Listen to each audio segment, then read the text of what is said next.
আসসালামু আলাইকুম ভাইয়া, সবাইকে স্বাগতম জানাচ্ছি আজকে আমাদের জিএসটি লেকচারে প্রাণী পরিচিতি চ্যাপ্টারটা নিয়ে। এবং আমরা অলরেডি অ্যাগ্রি কোর্সে যখন ক্লাসটা করছিলাম তখন আমরা মোটামুটি বুঝে গেছি অ্যাকচুয়ালি আমার কোন কোন টপিকটা পড়া লাগবে। আমি এটা আশা করতেছি তোমরা অবশ্যই আগে অ্যাগ্রি লেকচারটা দেখে ফেলছো। এখন হচ্ছে আমরা আমাদের পরবর্তী জিএসটির কোয়েশ্চেনগুলো অ্যানালাইসিস করব, যেটা তোমার জন্য খুবই খুবই গুরুত্বপূর্ণ। কারণ জিএসটিতে কিন্তু গুচ্ছতে কিন্তু অনেক কোয়েশ্চেন রিপিট করে। অবশ্যই তারা কখনো টপিকের বাইরে যায় নাই, অর্থাৎ এমন কোনো কোয়েশ্চেন দেয় নাই যেটা টপিকের একদমই বাইরে। জাস্ট মনে হয় এই টোটাল লেকচারে তুমি দেখতে পাবা 2 থেকে 3টা কোয়েশ্চেন একদমই বাইরে, যেটা তুমি আগে হয়তো বা কখনো পড়ো নাই, কিংবা তোমার এইচএসসি লাইফে অতটা বেশি গুরুত্বপূর্ণ ছিল না। ঠিক আছে, তুমি জাস্ট দেখলে বুঝতে পারবা যে 90% অলমোস্ট 95% কোয়েশ্চেন অবশ্যই তোমার বইয়ের ইম্পর্টেন্ট টপিকগুলো থেকে দিচ্ছে। ঠিক আছে, সো আমরা আজকে এটাই আইডেন্টিফাই করবো কোন জিনিসটা আমার অ্যাকচুয়ালি পড়া লাগবে এবং কোনটা চাইলে আমি বাদ দিতে পারবো। দেখো, ফার্স্টের কোয়েশ্চেনটা খুবই ইজি। মিথজীবী বলছে। ভাই, মিথজীবী যখন আমি বলছি তখন আমি অনেকগুলা নাম কিন্তু তোমাকে পড়ায় ফেলছে। আমি এই ক্লাসে একটু তাড়াতাড়ি নিচ্ছি, আমার সাথে তোমরা একটু তাড়াতাড়ি করো। তাহলে আমরা যখন মিথজীবিতা পৌঁছি, তাহলে এটার সাথে আরও কিছু কিছু নাম আমরা কিন্তু অলরেডি জানি। সেটা হচ্ছে আমাদের সিম্বায়োসিস ছিল, মিউচুয়ালিজম ছিল, তাই না? তাহলে সিম্বায়োসিস বা মিথজীবী, এটার বাংলা সংজ্ঞাটা কি ছিল? ডেফিনেশন হচ্ছে যখন দুইটা প্রাণী পরস্পর সহাবস্থানে থাকবে। তাহলে এটার কি? এটার হচ্ছে তারা পরস্পর সহাবস্থানে থাকবে। একটা লাইন মাথায় রাখবে এটা, তারা পরস্পর সহাবস্থানে থাকবে এবং একজন আরেকজন থেকে উপকৃত হবে। এবং একজন আরেকজন থেকে উপকৃত হবে। ঠিক আছে, একজন আরেকজন থেকে উপকৃত হবে। তাহলে একটুকু আমরা মাথায় রাখবো। অবশ্যই মিথজীবী মানে দুইজনই একজন আরেকজন থেকে উপকৃত হয়। এছাড়া বাকি দুইটা আমি ওয়ার্ড মাথায় রাখতে বলছিলাম। কি কি মাথায় রাখতে বলছিলাম? একটা হচ্ছে আমাদের কমেন্সালিজম। কমেন্সালিজম মানে দুইজন পরস্পর সহাবস্থানে থাকবে, তার মধ্যে একজন কিন্তু উপকৃত হবে আর আরেকজন উপকৃত হবে না, কিন্তু ক্ষতির সম্মুখীন হবে না। একটা হচ্ছে প্যারাসাইটিজম। প্যারাসাইটিজমের মধ্যে যে প্রাণীটা আরেকটার উপর সে আশ্রয় গ্রহণ করতেছে তার ক্ষতি সাধন করবে। যেমন এটা উদাহরণ কি? মানুষের মধ্যে যে কৃমি বসবাস করে ওইটা। ঠিক আছে, বুঝতে পারছো? হুক ওয়ার্ম হইতে পারে, পিন ওয়ার্ম হইতে পারে, থ্রেড ওয়ার্ম হইতে পারে, বিভিন্ন রকম কৃমি থাকতে পারে। তাহলে 3টা টার্ম আছে, ওই 3টা টার্ম অবশ্যই জানা লাগবে। ঠিক আছে, তাহলে এখানে কি হবে? উভয়ই উপকৃত হবে। খুব সিম্পল একটা কোয়েশ্চেন, এটার আনসার খুবই সিম্পল। পরেরটা দেখি, সেই মিথজীবিতা থেকে দিছে, বাট বই কি আছে সেটা জিজ্ঞাসা করছে। আমরা পড়ছিলাম বইয়ের মধ্যে মিথজীবিতার যে সম্পর্ক সেটা ছিল কোনটা? সেটা হচ্ছে হাইড্রা বিরিডিস্টিমা অথবা ক্লোরোহাইড্রা বিরিডিস্টিমা। ঠিক আছে, ক্লোরোহাইড্রা বিরিডিস্টিমা এবং ক্লোরেলা শৈবাল। তাহলে শৈবালটার নাম কি ছিল? ক্লোরেলা শৈবাল ছিল। নর্মালি আমাদের হাইড্রা তো ট্রান্সপারেন্ট কালারের হয়, তাই না? স্বচ্ছ কালারের হয়। কিন্তু যেহেতু ক্লোরেলাটা হাইড্রার গ্যাস্ট্রোডামিসে বসবাস করে। কোথায় বসবাস করে? হাইড্রার গ্যাস্ট্রোডামিসে। জানতে হবে এগুলো, হাইড্রার গ্যাস্ট্রোডামিসে। সো হাইড্রার গ্যাস্ট্রোডামিসে যেহেতু বসবাস করে, তার মানে আমার এটা মাথায় রাখতে হবে কি জানো? আমাদের এটা মাথায় রাখতে হবে, যেহেতু ক্লোরেলা যেহেতু শৈবালের কালার কি? শৈবালের মধ্যে ক্লোরোপ্লাস্ট থাকে, সো এটা কালার কি হবে? সবুজ হবে। সো এই হাইড্রাটার কালারটা কি হবে? ক্লোরোহাইড্রা বিরিডিস্টিমার কালার কি হবে? সবুজ হবে। ঠিক আছে, এই যে হাইড্রাটা, এটার কালারটা কি হবে? সবুজ হবে। তাহলে আনসার তো বি। আমি বুঝতে পারতেছি, এটা নিয়ে আমি অ্যানালাইসিস করতেছি না। ঠিক আছে, তারপর এটাতে আসে আমরা একটু দেখি হাইড্রার ক্ষেত্রে কোন তত্ত্বটি সঠিক নয়। এরকম কোয়েশ্চেনগুলো খুবই কমন আমাদের জিএসটির ক্ষেত্রে, এবং এই কোয়েশ্চেনগুলো অনেকে একটু তোমার ঝামেলায় পড়ে যাবে আর কি। যেমন দেখো, হাইড্রার প্রকৃত আবিষ্কারক আব্রাহাম ট্রেমলাই। এটা অবশ্যই আমরা জানি। কত সালে করছে? আমি আরেকবার রিপিট করতেছি, 1744 সালে আব্রাহাম ট্রেমলাই বেসিক্যালি গ্রিক 7 মাথাওয়ালা একটা ড্রাগনের নাম অনুসারে, এটা গ্রিক পৌরাণিকের মধ্যে ছিল। সো ওইটার অনুসারে বেসিক্যালি সে নামকরণ করছে কি? হাইড্রা। এবং এটাকে মহাবীর হারকিউলিস কিন্তু একে কিন্তু কি করছিল? বধ করছিল, মানে এটাকে মেরে ফেলছিল। আচ্ছা, যাই হোক। এবং আমরা জানি হাইড্রার আরেকটা অপশন দেখো কি বলছে সিতে? হাইড্রা মুক্তজীবী। অবশ্যই হাইড্রা মুক্তজীবী। আমরা জানি হাইড্রা যখন মাতৃ হাইড্রা থেকে আলাদা হয়ে যায় মুকুল উদ্গমের পরে, তখন কিন্তু সে স্বাধীনভাবে জীবনযাপন করে, এবং এটা করতে তার প্রায় কয় সপ্তাহ? 3 সপ্তাহ সময় লাগে। সো এই যে স্বাধীনভাবে জীবনযাপন করা মানে কি? সে মুক্তজীবী। ঠিক আছে, সে কারোর উপর ডিপেন্ডেন্ট না।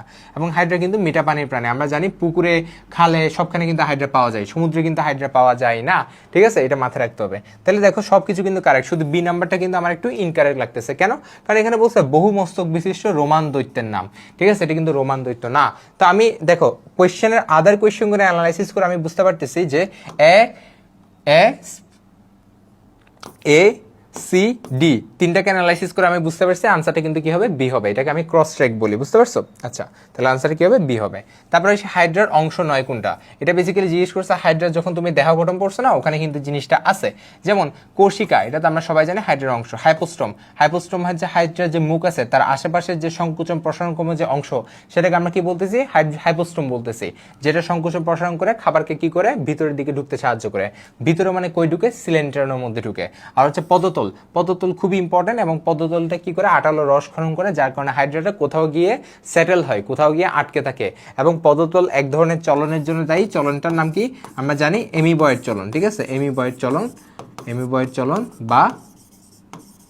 বা গ্লাইডিং, ঠিক আছে, বা গ্লাইডিং, ঠিক আছে, বা গ্লাইডিং। তাহলে আনসার কি হবে এখানে? ডি হবে, সাইক্লয়েড। সাইক্লয়েডটা কই পড়ছি? এটা রুই মাছে পড়ছিলাম, ঠিক আছে। কোয়েশ্চেন কিন্তু দেখছো খুব ইজি দিচ্ছে। রুই মাছের আইসের নাম কি ছিল? সাইক্লয়েড ছিল।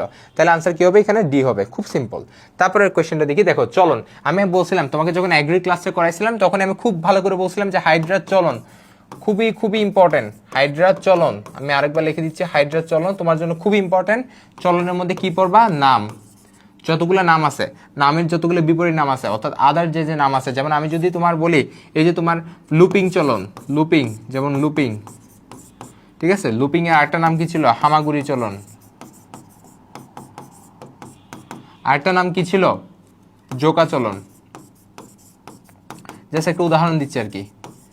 আরেকটা নাম কি ছিল? শুয়াপোকা চলন।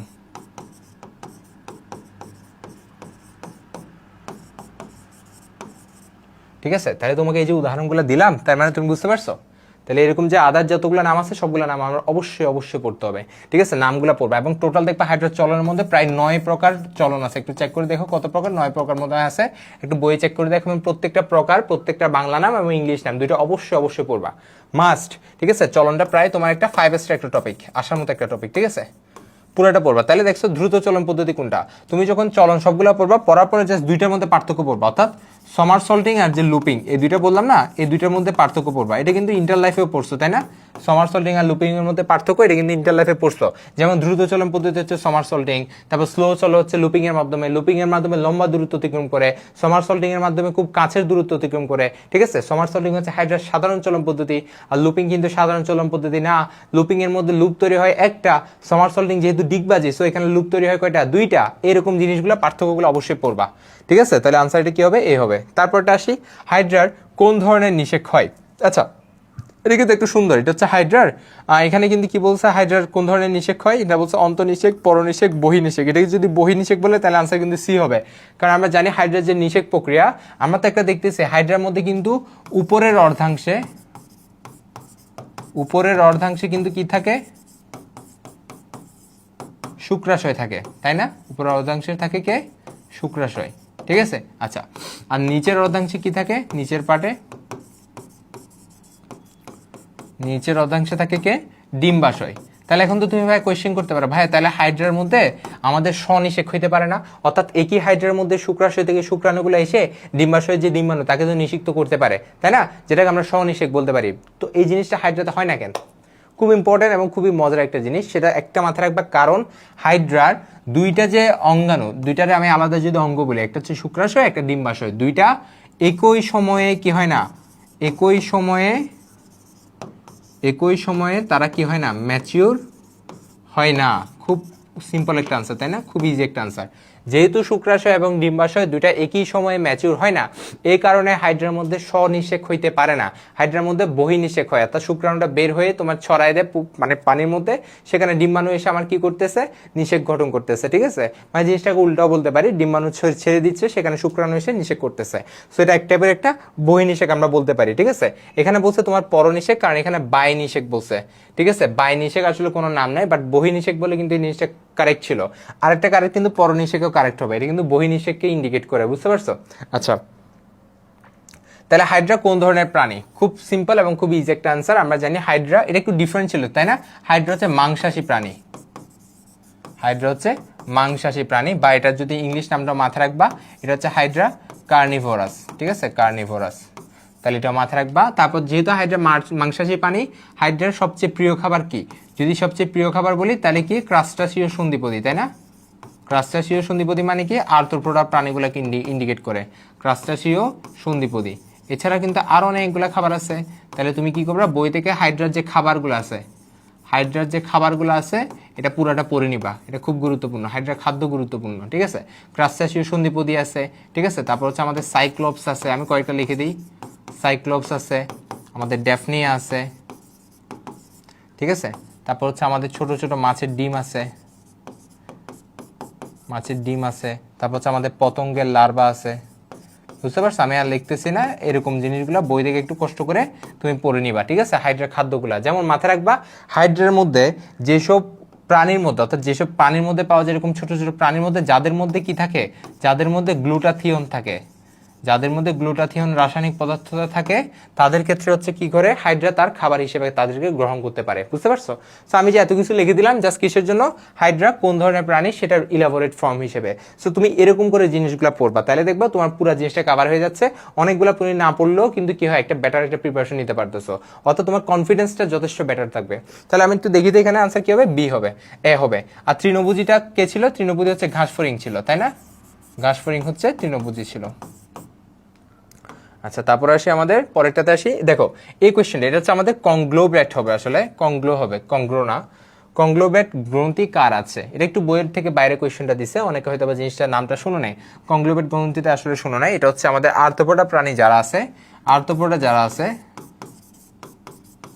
বিশেষ করে আর্থ্রোপোডার মধ্যে তেলাপোকা আর কি, তেলাপোকা, তাদের যে পুং জনন গ্রন্থি আছে, অর্থাৎ পুরুষ যে জনন গ্রন্থি আছে, পুং যে জনন পার্ট আছে, পুং যে জনন গ্রন্থি আছে, ঠিক আছে, ওইটার একটা নাম হচ্ছে আমাদের কংগ্লোব্যাট গ্রন্থি। ঠিক আছে, এটা হচ্ছে আমাদের অঙ্কীয় তল বরাবর থাকতেছে। ওই যে আমরা মাশরুম গ্রন্থি পড়ছি না, ওই মাশরুম গ্রন্থি বরাবর হচ্ছে আমাদের তোমার মানে এটা জননের সাথে রিলেটেড, রিপ্রোডাক্টিভ সিস্টেমের সাথে রিলেটেড, সরি, কে রিলেটেড, কংগ্লোব্যাট গ্রন্থিটা রিলেটেড। ঠিক আছে, সেটা আনসার কি হবে, খুব ইজি, তেলাপোকা হবে। তেলাপোকা না থেকে ঘাসফড়িং থাকলেও আনসারটা দিবা কিন্তু, তবে তেলাপোকা সবচেয়ে বেশি কারেক্ট।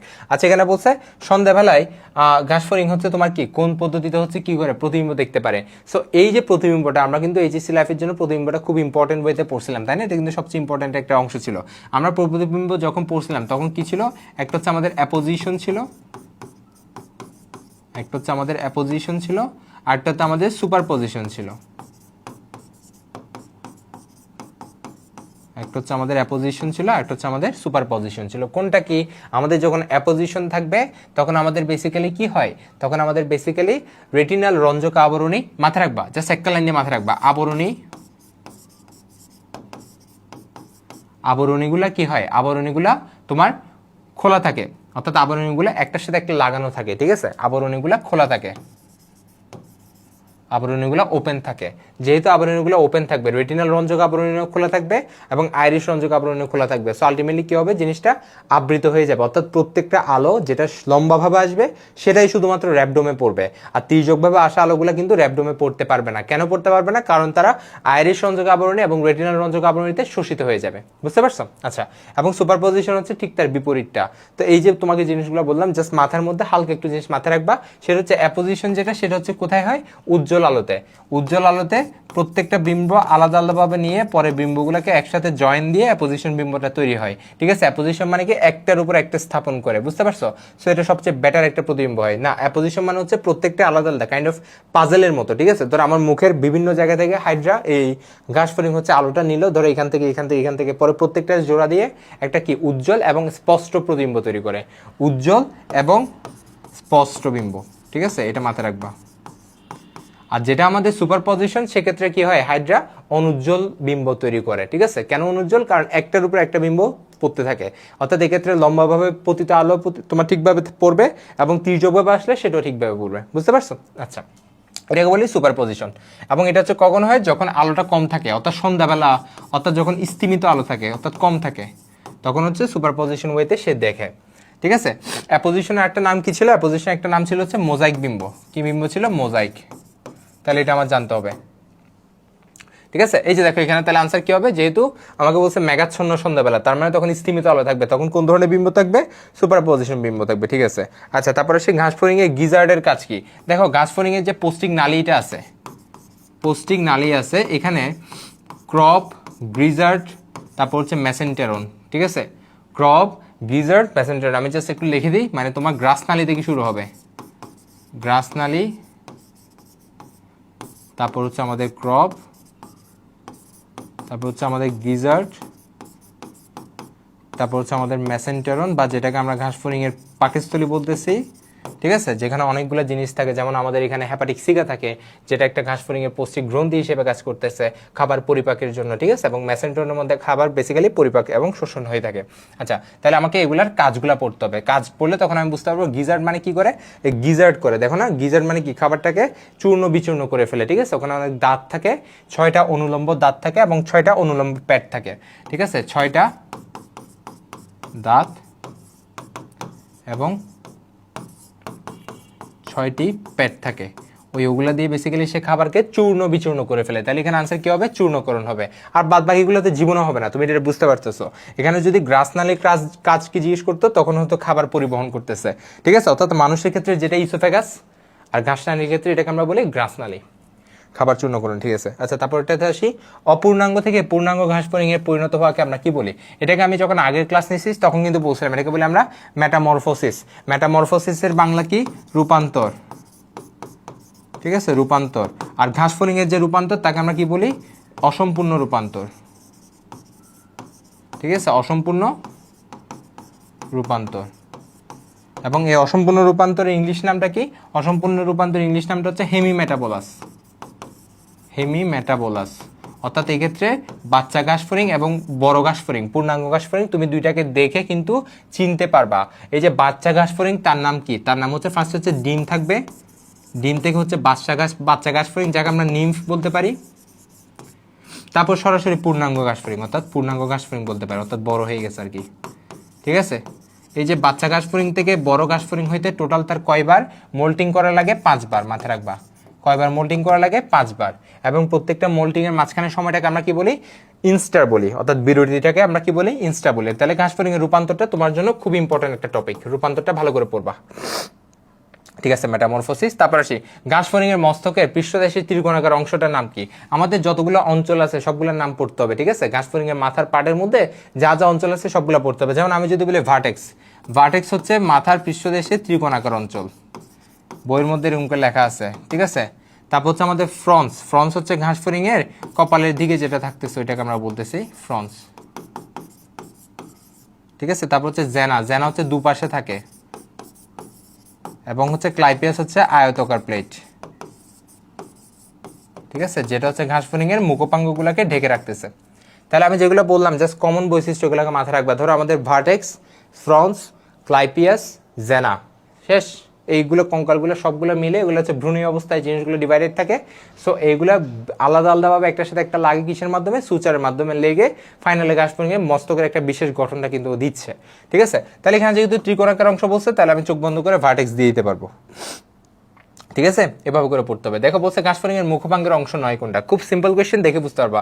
যেমন ল্যাভরাম, ল্যাভরামটাকে বলতেছি আমরা উপরের উষ্ঠ, তাই না? ঊর্ধ্ব উষ্ঠ বা উপরের উষ্ঠ। এবং এগুলা কাছে একটু পড়বা, ল্যাভরাম কি কাজ করে, জাস্ট এটা পড়বা, আর কিছু না। ম্যান্ডিবল, ম্যান্ডিবল মানে ঘাসফড়িং এর কি থাকে? আলাদা চূর্ণ বিচূর্ণ করার জন্য কি থাকে? মানে এই যে ঘাসগুলাকে চূর্ণ বিচূর্ণ করার জন্য আলাদা অঙ্গ থাকে, যাকে আমরা ম্যান্ডিবল বলতেছি। এক্সাক্ট আমাদের হিউম্যানের কাজগুলো করতেছে, এবং এটা এই জন্য আমরা ঘাসফড়িংকে কি বলি? ম্যান্ডিবুলেট বলি। ইংলিশে লিখি কি বলি? ম্যান্ডিবুলেট বলি। অর্থাৎ ঘাসফড়িং এর যে মুখ সেটা হচ্ছে চর্বণ উপযোগী, বাংলায় বললে কি হবে? চর্বণ উপযোগী। ঠিক আছে, এটা কিন্তু বলতে হবে, চর্বণ উপযোগী। আচ্ছা, তারপর হচ্ছে লেবিয়াম, লেবিয়ামটা হচ্ছে নিচের উষ্ঠ। ঠিক আছে, লেবিয়ামকে আমরা কি বলবো? নিচের উষ্ঠ। তারপর হচ্ছে ট্রোকেন্টার, ট্রোকেন্টার মানে কই ছিল? ট্রোকেন্টার ঘাসফড়িং এর পাতে ছিল, মনে আছে? পায়ের বিভিন্ন অংশ, কক্সা আছে, ট্রোকেন্টার আছে, ফিমার আছে, টিবিয়া, টার্সাস, তাই না? তারপর নখর আছে, এগুলো হচ্ছে ঘাসফড়িং এর পায়ের অংশ ছিল। এবং ঘাসফড়িং এর পায়ের একটা নাম কি ছিল? স্যালটোরিয়াল পা ছিল, তাই না? কি নাম ছিল? স্যালটোরিয়াল পা। খুব ইম্পর্টেন্ট, এটা মাথায় রাখবা।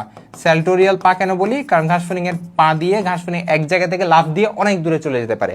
ঠিক আছে, এটা ফিমারের বিশেষ বৈশিষ্ট্যের কারণে পসিবল হয়, দ্যাটস ওয়াই পাটাকে আমরা কি বলি? স্যালটোরিয়াল পা বলি। তাহলে এখানে তো আনসার ডি হবে, কারণ এই তিনটেতে ঘাসফড়িং এর মুখোপাঙ্গের অংশ ছিল, আমরা জানি। আরেকটা অংশ ছিল, কি ছিল? ওই যে হাইপোফেরিংস ছিল, তাই না? যেটা আমাদের উপজিহ্বা বা জিহ্বার মতো কাজ করে, সেটা হচ্ছে আমাদের মুখ। এই যে দেখো, সেম কোয়েশ্চেন এখানে দিয়ে দিচ্ছে, আরশোলা, আরশোলা মানে ঘাসফড়িং, সেম জিনিসই। তার মুখোপাঙ্গের অংশ কোনটা? টিম্প্যানাম, এটা তো অংশ না। তারপর এক্সটেলেটর, এটা না, অবশ্যই না। তারপর হচ্ছে আমাদের টার্সাস, এটা তো আমাদের কিসের অংশ? এই মাত্র বলছি পায়ের অংশ। তাহলে আনসার কি হবে? হাইপোফেরিংস। ঘাসফড়িং এর ক্ষেত্রে যেটাকে আমরা কি বলতেছি, জিহ্বা বা ঘাসফড়িং বা আরশোলার ক্ষেত্রে জিহ্বার মধ্যে কাজ করে কে, হাইপোফ্যারিংস, আনসার সি। ঠিক আছে, পরিপাকতন্ত্রের কোন অংশে খাদ্য শোষণ হয় বলতেছিলাম। আচ্ছা, এর আগে আমরা মাশরুম গ্রন্থি হয়তো বাদ পড়ছিল, মাশরুম গ্রন্থি যেটা পড়ছিলাম আমরা জানি মাশরুম গ্রন্থি কই থাকে, তেলাপোকার ক্ষেত্রে থাকে। তেলাপোকার কোন জায়গায় থাকে, রেচনতন্ত্রের মধ্যে থাকে। সো এটা পড়তে হবে। ঠিক আছে, রেচনতন্ত্রের মধ্যে থাকে, কিন্তু এটা একটা জননতন্ত্রের একটা অংশ হিসেবে কাজ করে। ধরো এটা জননতন্ত্রের যে এই যে তোমার জননতন্ত্রের ফলে যে আমাদের যে বর্জ্য পদার্থগুলো জমে আর কি, কিউটিকুলার মধ্যে যে বর্জ্য পদার্থগুলো জমে, ওইটা কিন্তু আমাদের মাশরুম গ্রন্থি দিয়ে যখন ক্ষেপণনালী দিয়ে বের হয়ে যায় তখন কিন্তু বডি থেকে বের হয়ে যায়। ঠিক আছে, এভাবে এটা তোমার রেচনতন্ত্রেও কাজ করে, জননতন্ত্রের একটা পার্ট হিসেবে কাজ করে। সো দুইটা কিন্তু জানতে হবে। সো বেসিক্যালি কিন্তু রেচনতন্ত্রের অংশ হিসেবে কাজ করে। তাহলে পরিপাকতন্ত্রের কোন অংশ খাদ্য শোষণ করে, এটা তো সবার ক্ষেত্রে একটা কমন কোয়েশ্চেন। ইলিয়াম হবে, আমরা জানি ইলিয়ামে খাদ্য সবচেয়ে বেশি শোষিত হয়, আমরা জানি। আচ্ছা, র্যাবডোম কোন অঙ্গের অংশ? আচ্ছা, র্যাবডোম আমরা জানি কিসের অংশ, ওমাটিডিয়ামের অংশ। তুমি যখন ওমাটিডিয়ামে পড়বা, ওমাটিডিয়ামের অংশ পড়বা, তারপর ওমাটিডিয়াম নিয়ে বিস্তারিত পড়বা। ঠিক আছে, এবং ওমাটিডিয়াম হচ্ছে আমরা জানি ঘাসফড়িং এর পুঞ্জাকে অথবা চোখের একক যদি বলি সেটা হচ্ছে ওমাটিডিয়াম হবে। কতগুলো ওমাটিডিয়াম থাকে, 6000, এগুলো পড়বা, প্রত্যেকটা অংশ পড়বা। র্যাবডোম কি, ক্রিস্টালাইন কোন কোষ কি, তারপর কোর্নিয়া কিভাবে কাজ করতেছে, রেটিনাল রঞ্জক আবরণী, আইরিশ রঞ্জক আবরণী, মানে জাস্ট গঠনগুলোর নামগুলো পড়বা, আর কিছু না। ঠিক আছে, তাহলে তুমি বুঝতে পারবে এটার আনসার কি হবে, ওমাটিডিয়াম হবে। এবং আমরা জানি ঘাসফড়িং এর র্যাবডোম দিয়ে কি হয়, আলো শোষিত হয়। ঠিক আছে, আলো শোষিত হয় কিসের মাধ্যমে, র্যাবডোম দিয়ে। ঠিক আছে, ঘাসফড়িং এর ক্ষেত্রে। আচ্ছা, তারপরে কোয়েশ্চেনটা, ঠিক আছে, তারপরে কোয়েশ্চেনটা একটু দেখি। কোনটি ঘাসফড়িং এর বক্ষের অংশ নেই? আমি তোমাকে তো বলছিলাম ঘাসফড়িং এর বক্ষ বা ঘাসফড়িং এর চেস্টের যে পার্ট পুরোটা পড়তে হবে। ঠিক আছে, চেস্টের পার্টটা পুরোটা পড়বা। আমাদের প্রোথোরাক্স, মেসোথোরাক্স, তারপর হচ্ছে মেটাথোরাক্স, এটা কি, তারপর প্রোনোটাম জিনিসটা কি। ঠিক আছে, প্রোনোটাম তো এখানে পার্ট না। তারপর হচ্ছে টার্গাম, স্টারনাম, প্লিউরন, এগুলো কি, কোথায় থাকে কোথায় থাকে না, এই জিনিসগুলো একটু পড়বা। এগুলো ছাড়াও তুমি যেগুলো পড়বা সেটা হচ্ছে ঘাসফড়িং এর ডানা পড়বা, ঘাসফড়িং এর পা পড়বা, কয়টা থাকে, তারপর হচ্ছে পায়ের অংশগুলা কি কি। ঠিক আছে, সালটোরিয়াল পা কেন বলা হয়, ডানা, অগ্রডানা আছে, পশ্চাৎডানা আছে, অগ্রডানা উঠতে সাহায্য করে না, এটার আরো কিছু নাম আছে যেমন ট্যাগমিনা বা ডানার আবরণ নাম আছে, তাই না? সো এগুলো পুরোটা পড়তে হবে। ঠিক আছে, আচ্ছা, তারপর হচ্ছে আমাদের স্পাইরাকলের সংখ্যা কত কত, এগুলো পড়তে হবে। ঠিক আছে, স্পাইরাকল কোথায় কোন পার্টে কতটা আছে এগুলো পড়তে হবে। তাহলে এখানে তো আনসার দেখে বুঝতে পারতেছি, এটা তো তুমি কোয়েশ্চেন দেখে বুঝতেছো কি কি আছে, প্রোথোরাক্স, মেসোথোরাক্স, মেটাথোরাক্স। তাহলে আনসার কি হবে, বি হবে। ঠিক আছে, আনসার বি হবে। আরশোলার প্রধান রেচনাঙ্গ কি, এটা সবাই পারবা। আরশোলার প্রধান রেচনাঙ্গ কি, মালপিজিয়ান টিভিউল।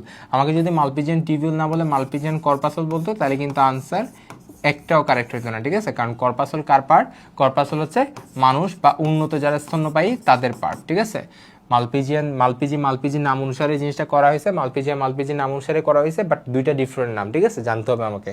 তাহলে দেখো আমাদের এই যে দেখো নেফ্রন হচ্ছে আমাদের মানুষের ক্ষেত্রে। ঠিক আছে, রেচনতন্ত্রের প্রধান একক। নেফ্রিডিয়া কাদের ক্ষেত্রে, এনেলিডার ক্ষেত্রে। অর্থাৎ আমরা আসলে কোয়েশ্চেন যদি বুঝি তাহলে বহুত কিছু পারবো আমরা। এই যে ফ্লেম কোষ, এটা কার ক্ষেত্রে, প্লাটিহেলমিনথেসের ক্ষেত্রে। ঠিক আছে, প্লাটিহেলমিনথেসের ক্ষেত্রে তার রেচনাঙ্গ। তো আমি বুঝতেছি আনসার কি হবে, বি হবে। ওকে, আচ্ছা, তারপর ঘাসফড়িং এর মুখপাঙ্গ কোন ধরনের, এটা হচ্ছে ম্যান্ডিবুলেট ধরনের। ম্যান্ডিবুলেট কেন, কারণ তার হচ্ছে ম্যান্ডিবল আছে এবং এটা হচ্ছে চর্বণ উপযোগী। ম্যান্ডিবলটা কোন ধরনের, এটা হচ্ছে চর্বণ উপযোগী। ঠিক আছে, সে চিবোতে পারে, কারণ কি আছে, ম্যান্ডিবলের মধ্যে দাঁত আছে। সো এটাকে আমরা ম্যান্ডিবুলেট বলতে পারি ইজিলি। ঠিক আছে, আচ্ছা, ম্যান্ডিবুলেট। ঠিক আছে, তারপরে কোয়েশ্চেনে দেখি, মালপিজিয়ান নালিকা ভূমিকা পালন করে কিসে, রেচন। এটা আমরা পারবো, এটা তো কিছু বলার দরকার নেই, পারবো। আচ্ছা, তারপরে কোয়েশ্চেনে দেখি, রুই মাছের হৃৎপিণ্ডের মধ্য দিয়ে কি জাতীয় রক্ত বাহিত হয়, এটা হচ্ছে কার্বন ডাইঅক্সাইড সমৃদ্ধ রক্ত। খুব সিম্পল, কারণ আমরা জানি রুই মাছের হৃৎপিণ্ড যখন পড়ছিলাম আমরা পুরো সিরিয়ালি যখন জিনিসটা পড়ে গেছিলাম কি কি ছিল, sinus venosus, atrium ventricle, bulbus arteriosus. So যাই হোক না কেন প্রত্যেকটার মধ্যে কি ধরনের ব্লাড আছে, কার্বন ডাইঅক্সাইড যুক্ত ব্লাড আছে। ওইটা বহন করে কোথায় চলে যায়, ভেন্ট্রাল অ্যাওর্টার মাধ্যমে অন্তর্বাহী ব্রাঙ্কেল ধমনীতে একটু পর্যন্ত কার্বন ডাইঅক্সাইড থাকে। পরে ফুলকার মধ্যে কি হয়, ব্যাপন প্রক্রিয়ার ফলে কার্বন ডাইঅক্সাইড বের হয়ে যায় এবং অক্সিজেন প্রবেশ করে। এভাবে আমরা বলতে পারি কার্বন ডাইঅক্সাইডের পরিসমাপ্তি হচ্ছে। এরপর অক্সিজেনটা পুরো দেহের মধ্যে বাহিত হচ্ছে। বাহিত হয়ে বিপাক প্রক্রিয়ার ফলে আবার কার্বন ডাইঅক্সাইড উৎপন্ন হবে। ওই কার্বন ডাইঅক্সাইডটা আমার কোথায় চলে আসবে, সাইনাস ভেনোসাসে চলে আসবে এবং এই সাইকেলটা কন্টিনিউ করবে। সো আমি বলতে পারি কোন ধরনের ব্লাড আছে, কার্বন ডাইঅক্সাইড সমৃদ্ধ। এবং এটা কোন ধরনের রক্ত, এটা হচ্ছে দূষিত রক্ত। মাথায় রাখবা, কার্বন ডাইঅক্সাইড শুদ্ধ রক্ত মানে কি, এটা কোন ধরনের রক্ত, দূষিত রক্ত। সো একটু কষ্ট করে মাথায় রাখবে। ঠিক আছে, আচ্ছা, রুই মাছের অন্তর্বাহী ব্রাঙ্কিয়াল ধমনী, অন্তর্বাহী ব্রাঙ্কিয়াল ধমনী এইমাত্র বললাম। তাহলে অন্তর্বাহী ব্রাঙ্কিয়াল ধমনী কয়টা আছে, 4টা। আমরা জানি রুই মাছের ফুলকা কয় জোড়া, ফুলকা হচ্ছে 4 জোড়া। আর 4 জোড়া ফুলকার জন্য আমরা অন্তর্বাহী ব্রাঙ্কিয়াল ধমনী কয়টা থাকবে বলো তো, অবশ্যই 4টা থাকবে। তাহলে আমাদের 4 জোড়ার জন্য 4 জোড়া কি থাকবে, অন্তর্বাহী ব্রাঙ্কিয়াল ধমনী থাকবে। ঠিক আছে, অন্তর্বাহী ব্রাঙ্কিয়াল ধমনী থাকবে। এগুলো 4 জোড়াটা 4টা কিসের মধ্যে প্রবেশ করে? 4টা ফুলকার মধ্যে প্রবেশ করে। এবং আমাদের ফুলকার রন্ধ্র কয়টা থাকে? যেটা হচ্ছে আমাদের গলবিল থেকে পানিটা হচ্ছে আমার ফুলকার মধ্যে প্রবেশ করে কিসের মাধ্যমে? ফুলকার রন্ধ্রের মাধ্যমে। এটা আবার থাকে কয় জোড়া? এটা থাকে হচ্ছে 5 জোড়া। বুঝছো? এটা থাকে 5 জোড়া। ঠিক আছে? আচ্ছা, তাহলে এটা আমি বুঝতেছি আনসার কি হবে? 4 জোড়া হবে। ঠিক আছে আনসার? হ্যাঁ 4 জোড়া হবে। আমার আর আছে না? আমার আর কোয়েশ্চেন নাই। আমরা মোটামুটি এইটুক পর্যন্ত কোয়েশ্চেন, খুব শর্ট একটা ক্লাস, জাস্ট এটা তোমাকে বোঝানোর ট্রাই করছে আমাদের জিএসসিতে কোয়েশ্চেনগুলো কীভাবে আসতেছে। খুবই সুপারফিশিয়াল কোয়েশ্চেন, জাস্ট একটু ইনফরমেটিভ কোয়েশ্চেন, তেমন একটা বুঝে পড়ার কোয়েশ্চেন তেমন একটা দেয় নাই। জাস্ট যেগুলো আমরা এইচএসসি লাইফে এমসিকিউ হিসেবে পড়তাম, জাস্ট এটা এখানে একটু ভালো করে পড়বা। আর টপিক যেগুলো আমি ইনক্লুড করছি, টপিক জাস্ট ওগুলো পড়বা, কারণ ওই টপিকগুলো থেকে কোয়েশ্চেন কিন্তু বারবার রিপিট করতেছে। কোয়েশ্চেন কিন্তু বাইর থেকে তেমন কিছু একটা দেয় নাই। তাহলে আজকের ক্লাস এইটুক পর্যন্ত থাকবে। ইনশাল্লাহ তোমাদের ফিউচার আবার ক্লাস কোনো একটার সাথে দেখা হবে ইনশাল্লাহ। সবাই ভালো করে পরীক্ষা দিবা, ভালো থাকবা। আসসালামু আলাইকুম।